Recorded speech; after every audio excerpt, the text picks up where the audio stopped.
નમસ્કાર, આપણું મેટ્રો સાથે હું જયમીની સમાચારની શરૂઆત કરીશું છોટાઉદેપુરથી। છોટાઉદેપુર ક્વાંટ તાલુકાના આધા ડુંગરી ખાતે ધારાસભ્ય ચૈતર વસાવાની અધ્યક્ષતામાં વિશાળ જનસભા યોજાઈ હતી। આ કાર્યક્રમમાં આમ આદમી પાર્ટીમાં 8,000 થી વધુ કાર્યકરો, સરપંચો તથા સ્થાનિક આગેવાનો જોડાયા હતા। આ કાર્યક્રમમાં ક્વાંટ તાલુકાના પ્રમુખ નિવસીભાઈ, રતનસિંહભાઈ તથા જાણીતા પૂર્વ ભગિયા સરપંચ સહિતના અગ્રણીઓ ઉપસ્થિત રહ્યા હતા।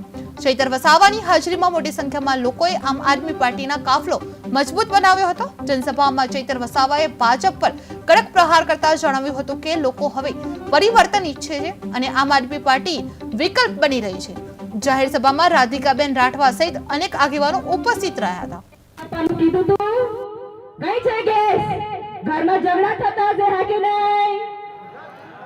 અમારો ચૂલો સળગાવે પ્રધાનમંત્રી હમણાં બનીને બેસી ગયો છે દિલ્હીમાં। એવું કહેતા હતા મારી બહેનો, તમે ચૂલો સળગાવો છો, ધુમાડો નીકળે, મારી આંખથી આંસુ નીકળે, તમારો આંસુ જોઉં તો હવે આંસુ નહીં દેખાતા। ભાઈઓ બહેનોને માતાઓને આનંદ થઈ ગયો, કેમ કે આપણા વિકાસના કામો આપણા રતનસિંહભાઈ નેવસિંહ જ બનાવે।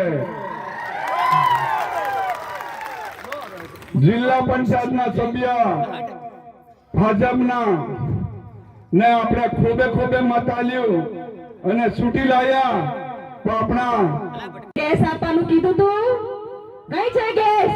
ઘરમાં ઝઘડા થતા છે હા કે નહીં?